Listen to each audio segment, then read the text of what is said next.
So We anyway, gotta stop ripping on that dude. we got. do what? we You got. say we got to By the stop way, ripping on guys. it. By the way, guys. To start this prediction episode, I'm just going to start by saying Carson Wentz, you are trash, and I do not expect you to beat the Eagles tonight. That or to beat the Seahawks tonight. I That's it. definitely don't expect him to beat the Eagles tonight. That would be really surprising. He's been beating the Eagles all year. Not every. They're 3-6-1, so they got 3.5 wins despite Carson Wentz. And actually, technically, that half win, the tie, was like they were in position to not win that game because of Carson Wentz, but he actually led the Eagles on a drive near the end of that game against my Bengals, to put the Eagles to give the Eagles overtime. Now it didn't work out so well in overtime, but he basically put the whole team on his shoulders and like willed that Eagles team to overtime over my Bengals, which still pisses me off. But you know what? There have been so many games that piss me off about the Bengals this year that I'm just kind of numb to it. As we I talk feel about it, on man. the podcast, but I feel it. Look. Being a Browns fan, I still think I'm dreaming right now at 8-3. Like I do not. I'm not gonna look. I'm not gonna talk shit. Even though I did talk shit on TikTok last night, I'm not gonna talk shit. I'll keep my mouth closed. My mouth is closed. Am I saying nothing? Because well, you I'm know waiting for the what? That's sky to fall. admirable, but I got to be honest. If the Bengals were good, I would be talking so much shit. So I just can't, dude. I just can't because how am I gonna talk shit if my team been bad for 20 years? that's Like, true. But the then last again, time the Browns. I was talking astronomical levels of shit in 2005 when the Bengals were finally good for the first time in 15 years. I'm talking about So, astronomical levels of shit the Browns been playing for the last 20 years. well, like I said, the Bengals had been playing astronomical levels of shit for 15 years before But 2005. it's actually statistically harder to be that bad for so long than it is just to luck into one good season. Like, Well, that's right. I mean, on the first episode of this podcast, we brought up that I think the Browns had eclipsed the '90s Bengals for levels of futility. Now, obviously, this year has completely changed that narrative, because the Browns are 8-3. So I mean that run yeah, of futility seems to either be over or at least mitigated for the time being.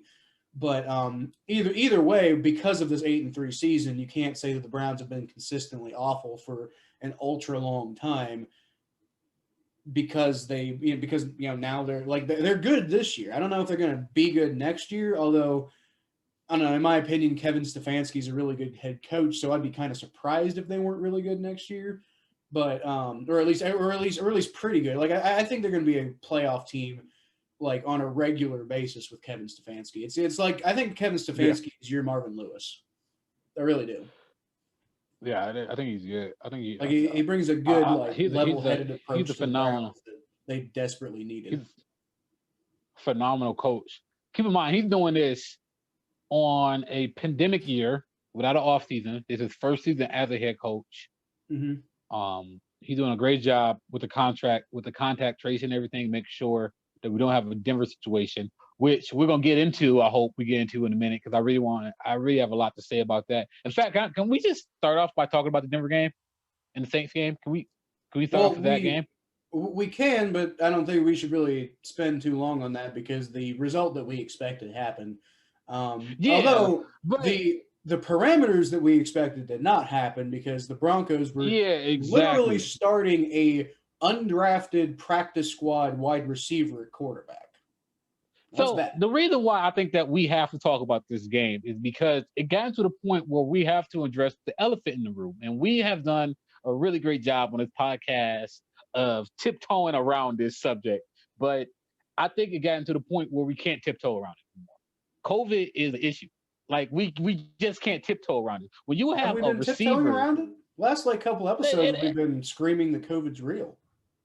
yeah, but like we only spent like we kind of like laughed about it. It was take COVID seriously, guys. End quote. Like that's what it was. Like it kind of Right. like laughed about it a little bit, but like let me say this, man. Like, look, me personally, like COVID had hit my household personally, and I had to leave my household for 2 weeks. and that wasn't fun. I couldn't work for 2 weeks. So seriously, guys, take COVID seriously. like, I don't think the problem is I don't think the NFL are taking COVID as seriously as they should be because it's kind of first of all, for one, it's unfair to Denver that they didn't say the NFL didn't say, hey, Denver have all of these players that are tested positive for COVID. Maybe we should move their game back, but they didn't But do that. They they still have moved the the option. Ravens game. Exactly. And they still have the option of creating an 18th week. Well, here goes a situation where you should probably create the 18th week. The idea of creating an 18th week was if everything went to shit, we will create an 18th week, right?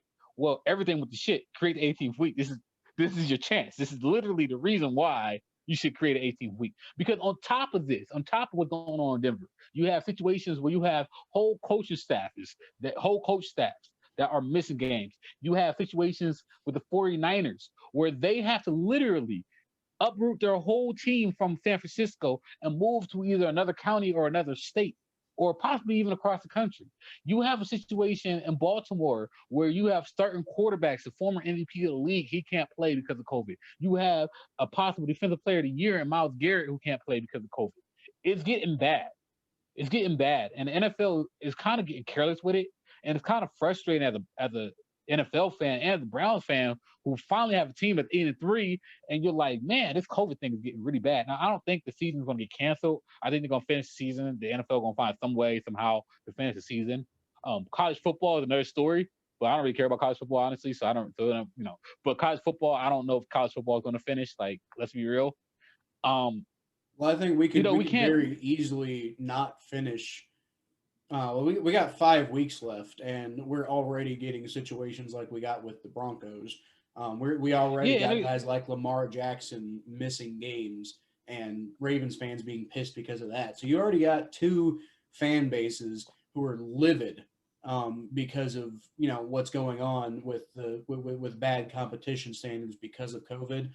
So it's just like we got a month and a week left of the NFL season, and I mean Yeah. nobody wants to lose football, but it's kind of how do you really think that we're going to make it another 5 weeks without like everything just kind of like going down the drain?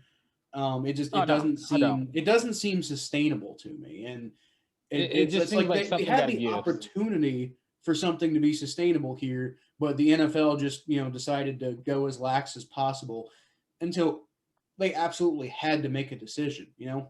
I mean, I know it's Yeah, harder for the NFL to do like a bubble than it is for like the NBA or MLS, yeah, just because of the sheer number of people that you have, like the sheer number yeah. of players and coaches and staff and And then whatever the that you sheer number have of for fields every you're going to team. need. Yeah, Yeah, I yeah. That's going to be understand hard. that's going to be difficult, and especially when, or like during the preseason, you already had guys who were getting like suspended and getting in trouble and fined and released actually for Yeah. going out and partying and ignoring the rules and stuff like that.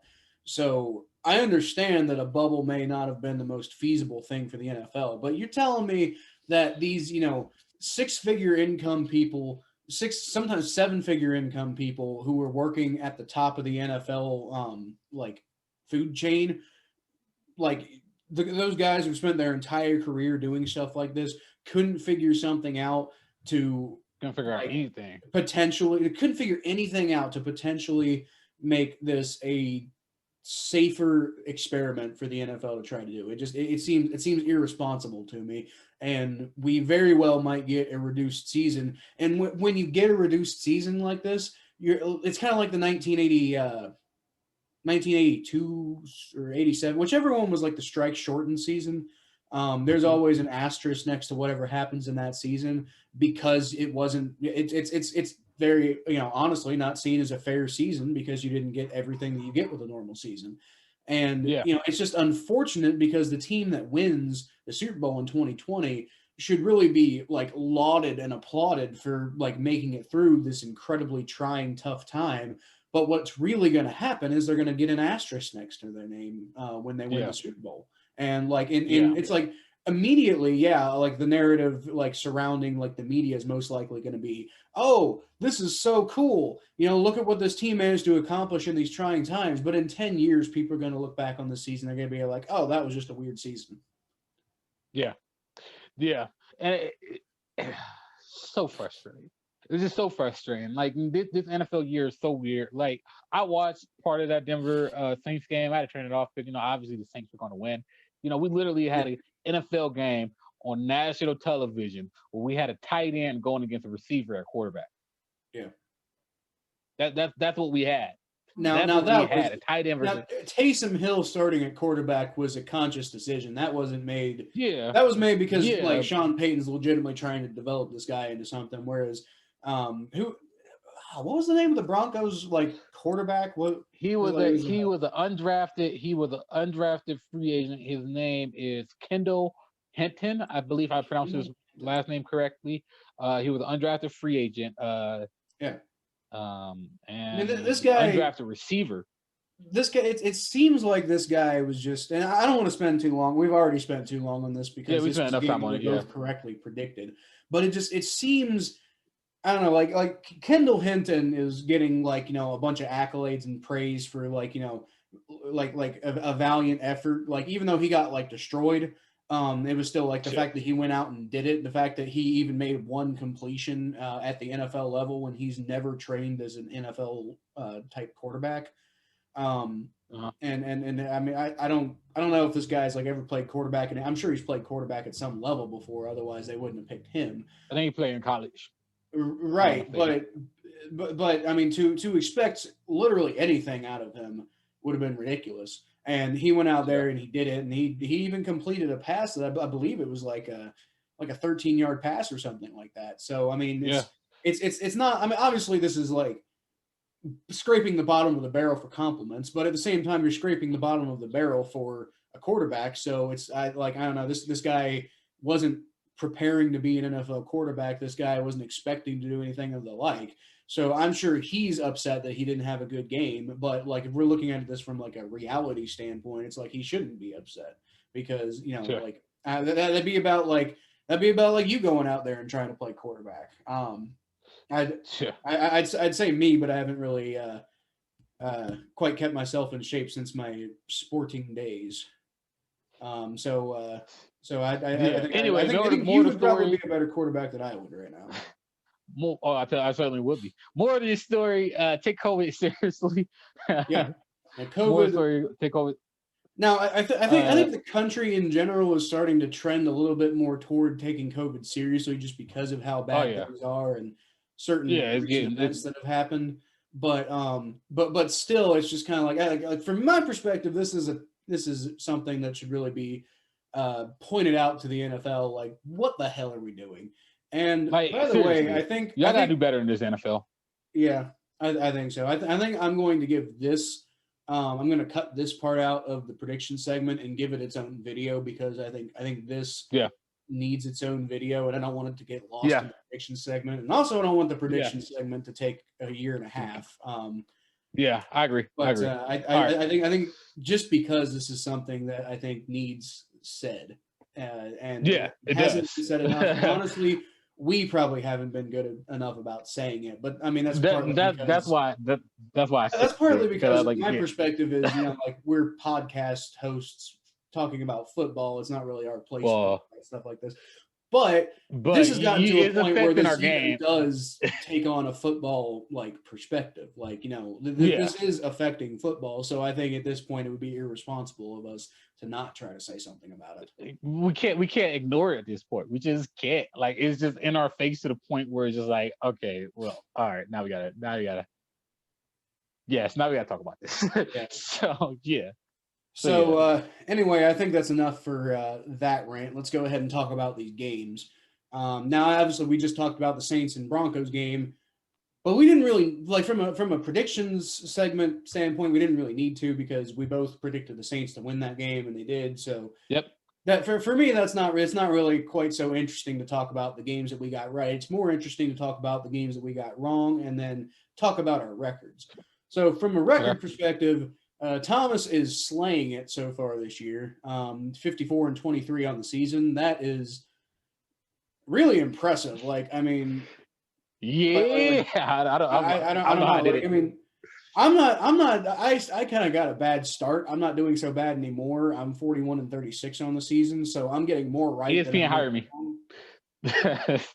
But yeah, it's Thomas is having a really good season. Like, I mean, that's impressive that you're getting that many more right than you're getting wrong. It's like every I'm week. This week he got 7 out of the 4. He went 7-4 out of the games. There's still there's still Seahawks Eagles tonight, and then there's Ravens Steelers tomorrow. So those games are still have to be played.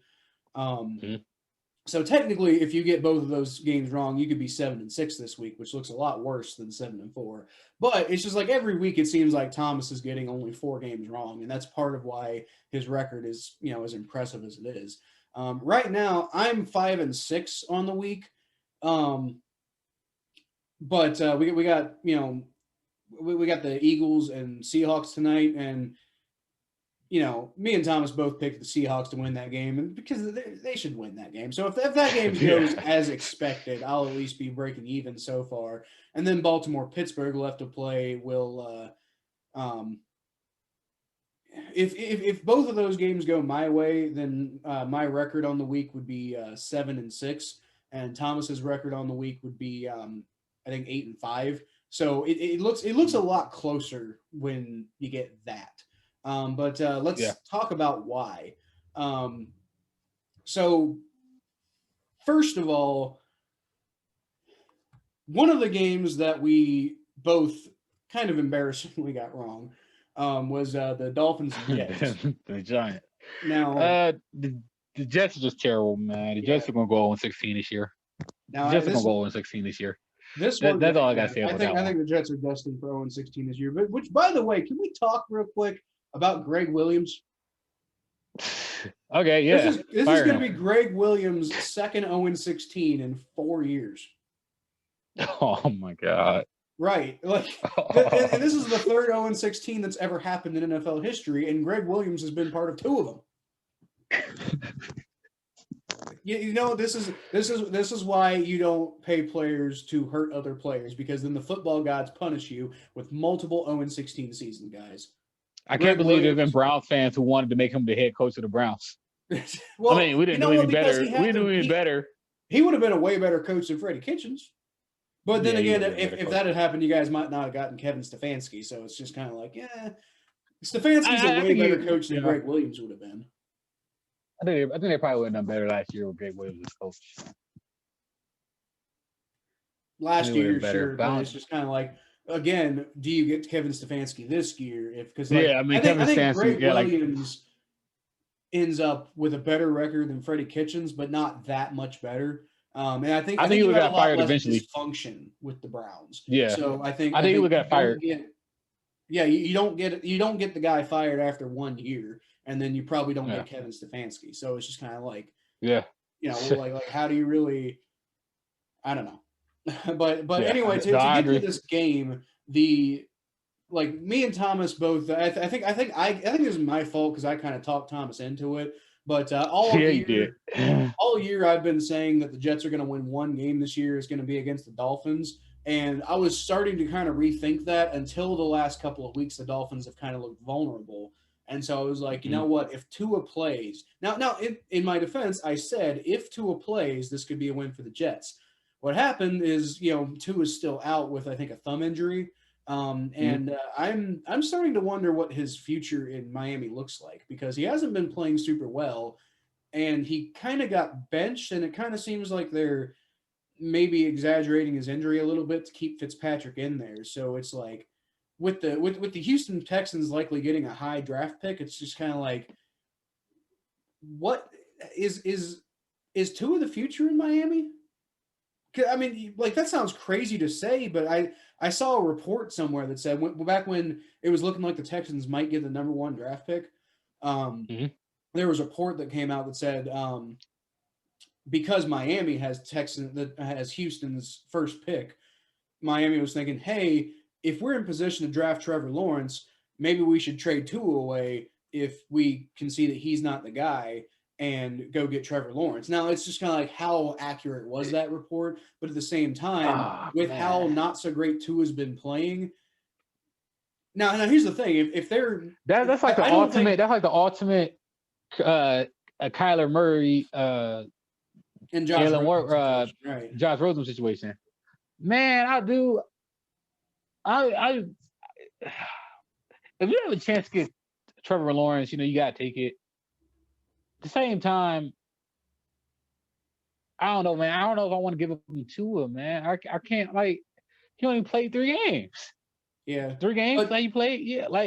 but then again, Like like, do you want to do that, or do you want to keep like hammering the point home like the Titans did with Marcus Mariota, only to find out that he's definitely not the guy? yeah, but it's And only then been three and games. they Like, how lucked do you into Ryan know? Tannehill being amazing, but still, But how do you know? It's only been 3 games though. that is true. But I mean, at the same time, like, I think just because he didn't really get much of a rookie season, they're wondering how much his development's been stunted by that. And then also with him Yeah, and not he's been trying playing to come back well, from a it's just kind of like you have the opportunity with quarterback being the most important position on the team. You have the opportunity to go get a guy who's considered like a sure thing. And, yeah. having not played so much this season, you don't have the injury problems that you had with Tua, with Trevor Lawrence. So I don't think it's going to happen. Partially because I don't think the Texans are going to give the Dolphins a high enough pick at this point. I think the Texans might end up winning a few more games. So I don't Yeah. think the Texans are going to give the Dolphins the pick that they need to go get Trevor Lawrence, and then it's just kind of, Yep. and maybe not even enough to get Justin Fields. So it's like if you don't get one of those two guys, do you really give up on Tua just so you can go get Trey Lance? Really? I don't think you do. No, I don't think so. I don't think so either. No. I think it's either Tua or bust for real. Not Tua or bust. What's the name? Tua or Uh, Lawrence? yeah, it's either Tua or Lawrence. And I don't think they should give up on him. I don't think they will give up on him. I think Tua Tailunga is. I think that he has a lot of talent. I think he has a lot to prove. I think that at the end of the day, I think Tua is going to end up being your franchise quarterback in Miami. I don't think the Texans are going to win a game or two before the season's over. I think they're going to beat the Bears, Yeah, possibly even the Bengals. We'll they'll see what beat the happens in a Bengals. couple of They'll weeks. beat the Bengals. The Who way knows, man? if Don't we sleep on Brandon play Allen. if we play against the Giants or against the Texans the way we played against the Giants, because the Texans are playing much better lately. Now, I mean, not Yeah. great. They're not world beaters, but they're playing better lately. And the Giants have also kind of been playing a little bit better lately, but I think the Texans look like the better team right now. So if we can't even beat the Giants, why on earth do we think we can beat the Texans? Especially with the Texans seeming to have the Bengals number over the last however many years. We'll talk about that more on the podcast when that game comes up, but it's like some sort of crazy, like the Bengals and Texans recent games ever since like 2011 or something like that have just not really gone the Um, Bengals way. It sucks. So anyway, yeah, we both picked the Jets to win that game. I think I kind of overthought that one a little bit, and I think I ended up convincing Thomas of it. But it was also, in my defense, it was also based on Tua playing in that game, and it wasn't. It was Ryan Fitzpatrick. If I'd known Ryan Fitzpatrick was playing, I would have been all over the Dolphins. But I did pick the I the did pick Fitz the magic, Jets. baby. Yeah, Fitzmagic, right? Like I know all about Fitzmagic. I saw him start his career off in Cincinnati. But anyway, moving on, we got a game that absolutely stunned me. Like, I mean, I was not prepared to see something like this. The Atlanta Falcons defeated the Las Vegas Raiders 43-6. What? I was waiting for the Falcons to blow the league. I was waiting for it. Like I don't get the Falcons, man. Y'all bad. You're not bad. Y'all got talent. Y'all don't got talent. Like, This, like no, what is, okay, what is the, wrong with the, the y'all? Falcons have Well, talent. They're just really bad at holding on to games. It kind of reminds me of the Bengals in a lot of ways. But like the Raiders came out and the Raiders looked like, the Raiders looked basically the same as they looked like against the Browns a couple of weeks ago. Actually, I believe I got Derek Carr right now as my backup fantasy quarterback, and he had -6 points. -6. That's how bad I don't he know was. if this. I don't know if it's more of a testament for the Falcons or a testament against the Raiders. Well, First of all, considering this Gruden. has been kind of a pattern for the Raiders in recent weeks, it might be kind of a damning point for the Raiders because I think we've Yeah. all known that the Falcons are probably one of the best, like one of the best bad teams in the NFL right now. Their problem is they can't finish wins. It's not that they don't have talent to win games. It's that they can't finish it off.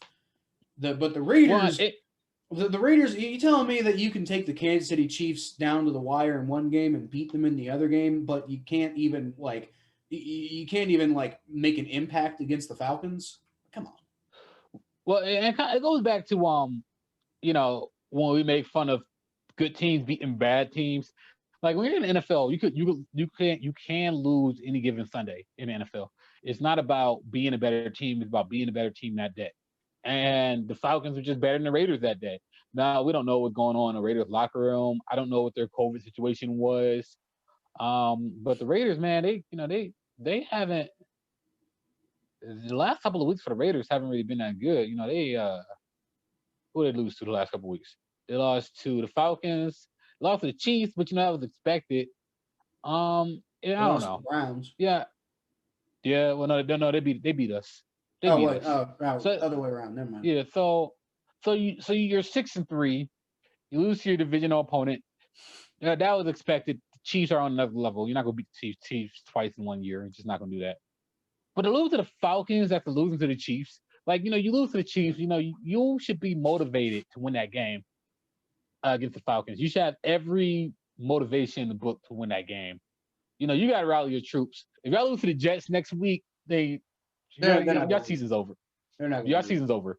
I think the Raiders are They're not. still a playoff team that had a bad game this week, but I think the Raiders are going to make the playoffs in the most Raiders way possible, and it's that they're going to, they're going to take it down to they might take it down to week 17, where it's like you don't know what's going to happen any given week because they just cannot consistently put it together. I think the Raiders are going to probably be the team that ends up with that number 7 seed, and it's going to be going to be a fight to get that number 7. Yeah, I do. It's going to be like nobody's going to be sure the Raiders are going to get it until they finish it. And then even when they do finish it, we're going to be coming on here. We're going to be talking about can you believe the Raiders actually did that? And but then you think about it, all they did was squeak into a playoff seed that didn't exist until this year. I think they're going to outlast the Miami Dolphins. I think that's who they're going to beat out. Well, that's what I'm saying. They play the Dolphins. Outlast the Dolphins. Yeah, they play the Dolphins in week 16, so they're going to probably beat the Jets. They're probably going to lose to the Colts, beat the Chargers. Yeah, beat the Chargers, beat the Dolphins, and beat Denver. So they probably win 4 out of the last 5 games. Right. So they probably get around 10-6 or 9-7 at worst. So they'll be fine. Yeah. Well, I think that's just an eye-opening loss. That's a loss that's a game you cannot lose if you're the Raiders, especially when you're in a playoff hunt. You just can't lose that game, dude. Can't lose that game. I think the 3 wild card teams in the AFC this year are going to be the Indianapolis Colts, the Las Vegas Raiders, and hot take here, the New England Patriots. So you don't think the Browns are going to make the wild card?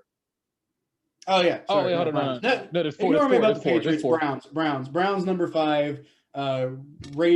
Colts number 6. Raiders number 7. That's what I think. No.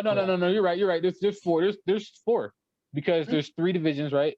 No. I'm tripping. No. There's only 3. Yeah, there's only 3. There used to be 2. Right. Now there's 3. There will be 4 if because they talked about putting an 8th seed in if the season gets shortened. So then there will be 4. But as of right now, if they finish the season, they keep it seems like they seem to be determined to finish the season as normal. So if that happens, then it'll only be 7 teams. But if they shorten the season, then we could potentially get 8 teams. And at that point, I think I think the 8th team would probably be I mean, right now it looks like it's going to be the Baltimore Ravens, but I definitely think that the like don't count the New England Patriots out personally. Yeah. Well, we'll see. We will see. So next game, hold on, let me get my thing back up here. So we talked about the Dolphins, we talked about the Falcons. We both expected the Los Angeles Rams to defeat the San Francisco 49ers. That did not happen because Kyle Shanahan is by far and away probably one of the best coaches in the NFL, and it's like as far as young coaches, he might be the best. It's I don't understand how he keeps winning with this 49ers team, but he keeps doing it.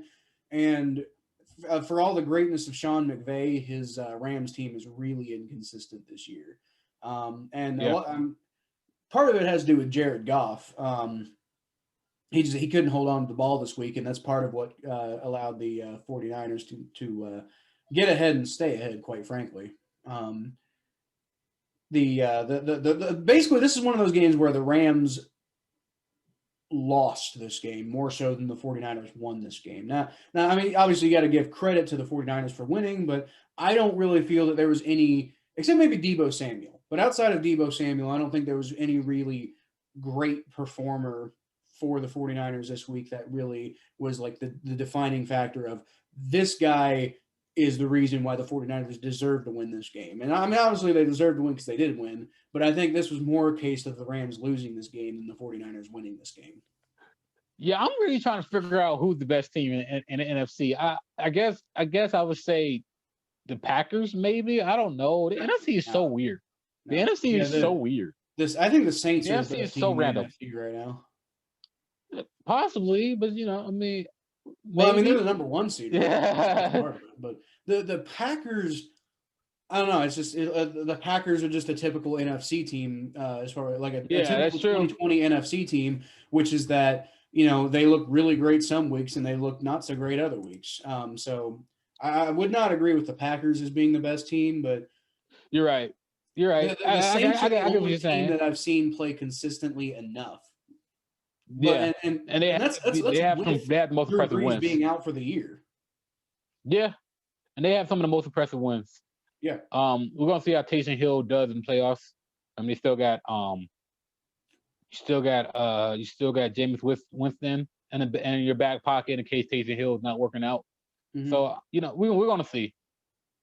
We're gonna see. I don't know. It's weird. It's weird. I just think Aaron Rodgers have opportunities this year. I still think Aaron Rodgers is one of the better quarterbacks in the NFL. I think that he has the opportunity to climb that mountaintop of the NFC. Yeah. I don't know, man. The NFC is just so weird this year. I don't know, man. The NFC is just such a weird conference this year. I don't know what to make of it. I'm like these games. There's no dominant team in the NFC this year. Yeah. Anybody can win any given day.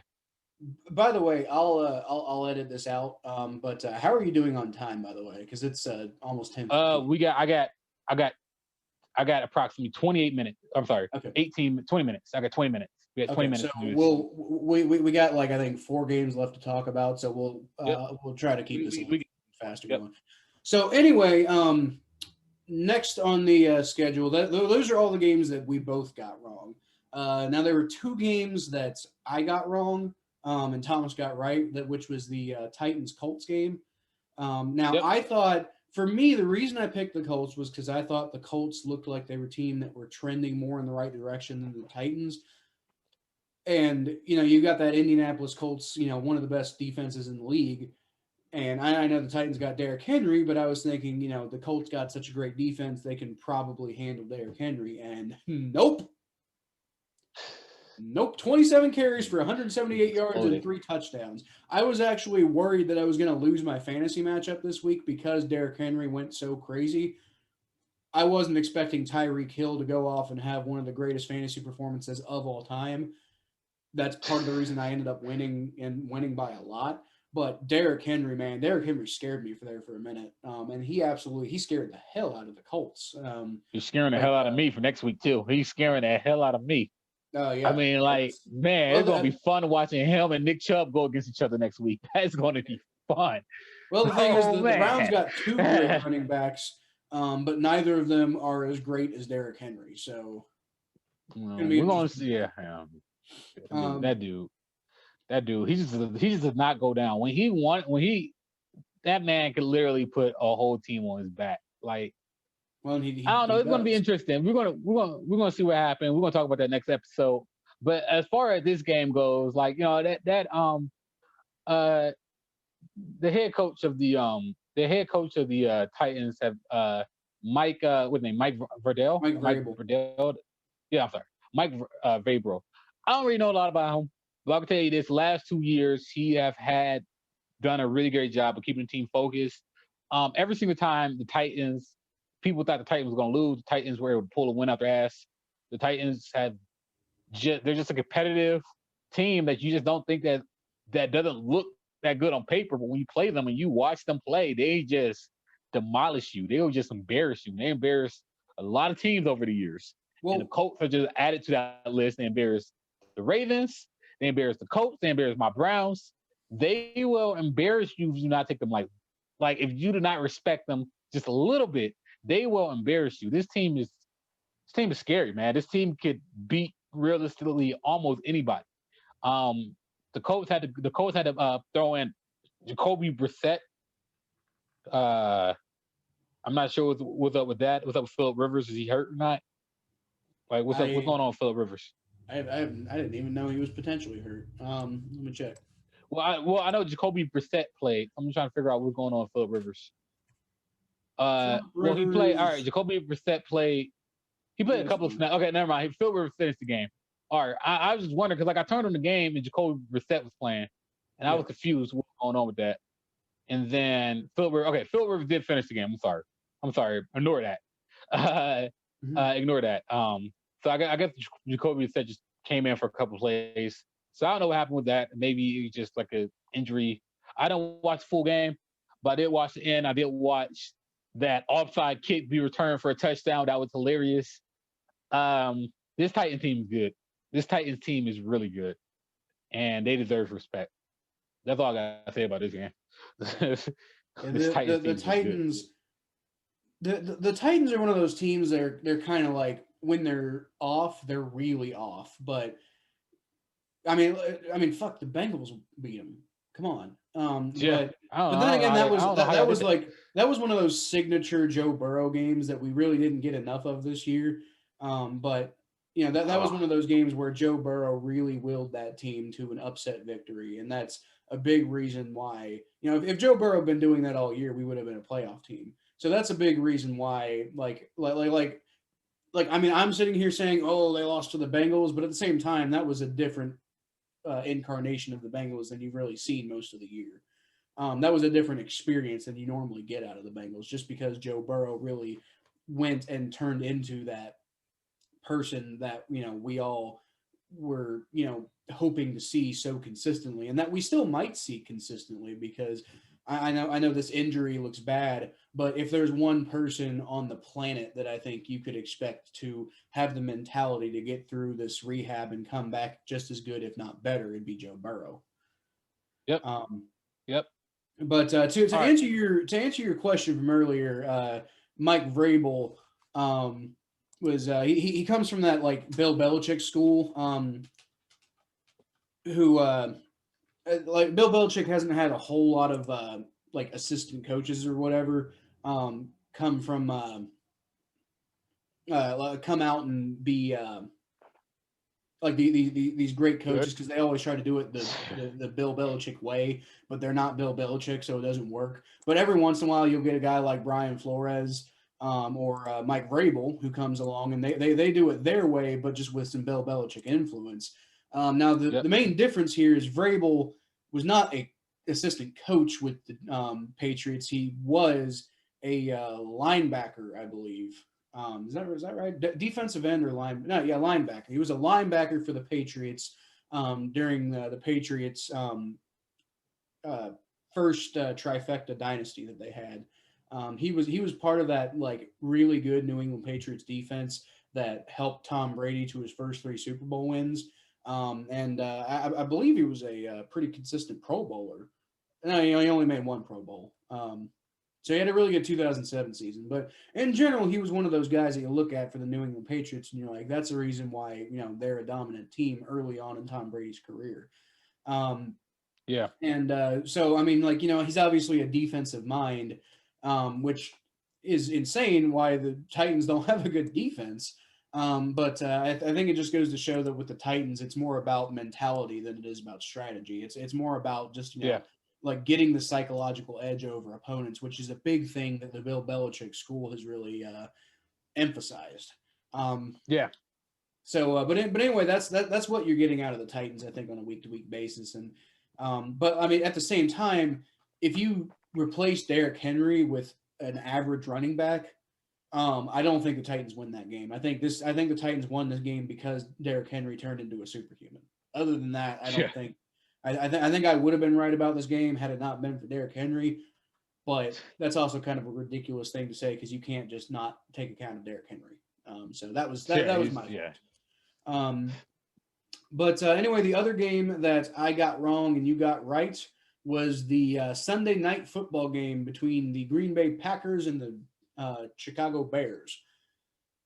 Now, I don't know why. Okay, what happened here was I just tried to get a little too cute on this one. I was like, oh, hey, you got Mitch Trubisky coming back, and the Bears were looking a lot better with Mitch Trubisky at quarterback, and the Packers have been kind of playing down to opponents this year. Do you think that maybe this could be a kind of a massive, crazy upset? And no, the Packers like dominated them, and honestly, the Bears like got 15 garbage time points in the fourth quarter I think the score was 41-10 after the third quarter, so it's just kind of like any points the Bears scored in the fourth quarter was just like it was fan service at that point. Trubisky had an awful game.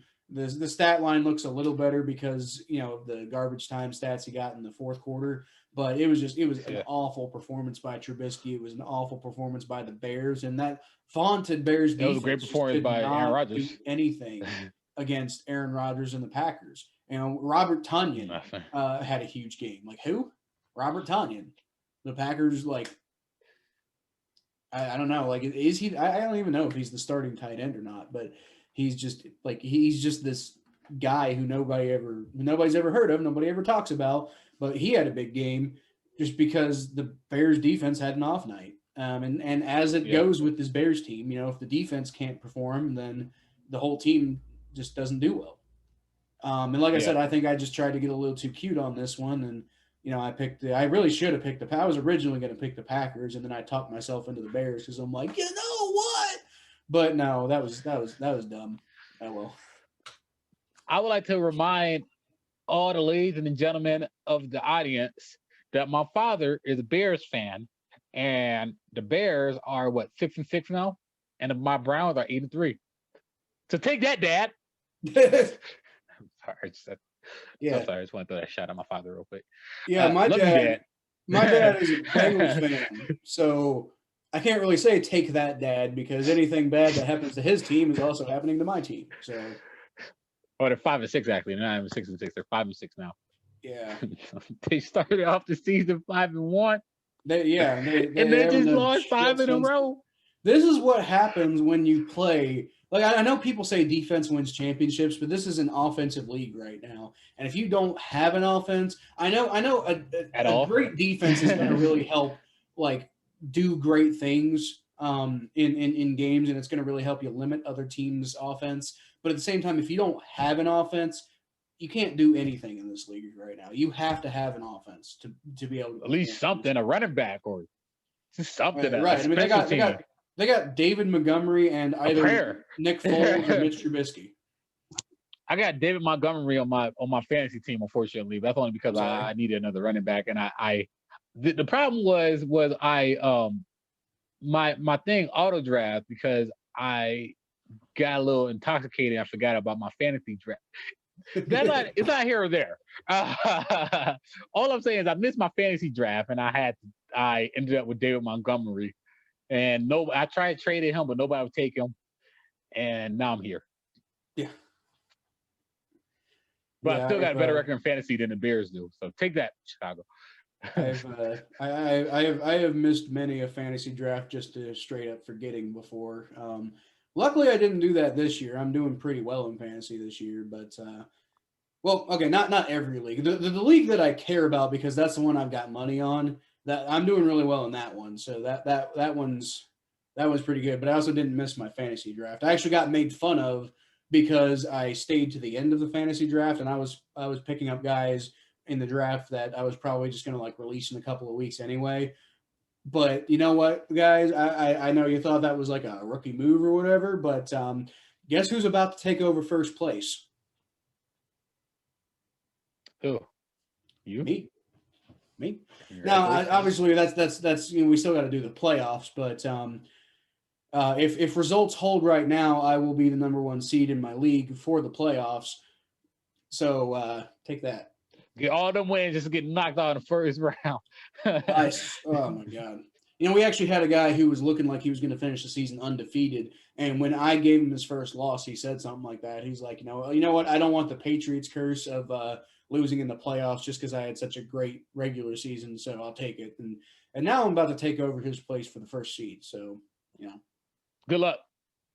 Good luck. I mean, it doesn't really matter. Right? I think I've got a playoff bye locked up anyway, so I don't think at that point the first seed really matters. I don't think I can make the playoffs in my league anymore. I think I'm done. I'm pretty sure I'm done. I'm 6-6. I could win. I want to win this next week. I play against a bad opponent, but I mean, like what the playoff starts week 15, and it's already week 14 or it's week 12. Yeah, I gotta there's no way I'm making the playoffs. Like you know how like when you play fantasy football, there's two conferences. There's always one conference that's way better than the other conference. I'm in the one that's way better. Like if I was 6-6 in the other conference, I'd be in second place. So it's just I'm just screwed. Yeah, I think one of my other fantasy leagues that I'm in that I don't have money on, I've got a similar situation. Like, I think I started out. I'm basically the Bears in that league because I started out with like, I think I started out 5-1 and now I'm 6-6. But the thing is, I'm in the toughest conference. If I had been in the other conference, I'd be on pace to make the playoffs. But right now, I'm not. So yeah. Anyway, let's go ahead and we always save the AFC North games for last, and I mean me and Thomas both picked the Browns to beat the Jaguars, and that happened. So I mean we already talked about the game on the main podcast, and nothing really else to talk about here. Browns won. Browns were supposed to win. Yep. Let's go ahead and talk about one of the few times that Thomas picked a game wrong that I picked a game right. Doesn't happen a whole lot, but when it does happen, I point it out because fuck you, Thomas. But anyway, I believe I thought you guys could beat a MAC team. I'm sorry. Yeah. Well, you know what? It's hard to beat a MAC team when you're a Conference USA team. I just about to say, but you literally said, "But we are a MAC team." That's literally what you told me. So yeah, exactly, yeah. Like the Giants are like OU and we're Toledo or something. Yeah. So, but yeah, anyway, Thomas picked the Bengals to win this game, I believe, because for some reason you believe in Brandon Allen. I guess is that what it is? Is that why you picked the Hey Bengals? Man, look, y'all were only 15 yards away from winning that game. If that is fumbled in the game, y'all. That's true. It wasn't a dumb pick. It was not correct. I picked the Giants to win, and I think I was a little. I think I shouldn't have been quite as confident in the Giants to win this game because it wasn't that great. But then again, Daniel Jones did get hurt, so it's kind of like if Daniel Jones finishes that game, what happens? Now, I mean, he wasn't having the greatest game either, so maybe if Daniel Jones finishes that game, maybe we win. I don't know, but the Bengals lost this game, and honestly, there's beyond us talking about our predictions for the sake of this particular segment, for this video, for this whole thing that we do. Beyond that, there's not much to talk about in this Bengals game. Brandon Allen, well, he wasn't awful, but he also wasn't good. Daniel Jones didn't look particularly great. Then he got hurt, and Colt McCoy came in, and he looked about almost the same as Daniel Jones, except slightly less mobile. Brandon Allen basically looked like everything that Giants fans feared Daniel Jones will be one day, which is, a mobile quarterback who with a, pretty strong arm who just really can't put it all together at the same time. Bengals, like Thomas said, Bengals could have won this game, but we fumbled at the end when we were, pushing close to field goal position. But honestly, we had no business being in position to win that game. That was just a testament to how bad the Giants are.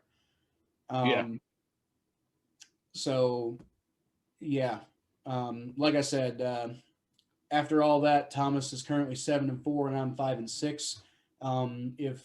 If things go my way, then I'll end up. I think I'll end up 7-6 on the week, and Tom will end up 8-5 on the week. So not really too big of a difference, but definitely Thomas doing better than me this week. So thanks for listening to the predictions, guys. We do this twice a week. We do the predictions, and then we do the predictions recap later outside of the main podcast. Please like and subscribe to the channel, and listen to the main Battle of Ohio podcast, because that is really what this is all about. Go Browns. I would say Houday, but we know Houday. It's everybody. Go Brandon Allen. Except the trash-ass Eagles and Brandon Carson Allen. Wentz. I'm going to root for Brandon Allen every week till you get hyped for him. You know what? I want Brandon Allen to win, but I honestly don't really care if he wins either, because it's just like it's all about Joe Burrow coming back at this point. That's all anybody really cares about. It's all about Joe Burrow coming back, and if Zach Taylor can do anything with this team until Joe Burrow comes back. I think Brandon Allen is a decent option for a backup quarterback, not a very good option, but way better than Ryan Finley. Yeah, Ryan Finley, you suck. Terrible. Anyway, thanks for listening, guys. We'll finish this up and talk to you later.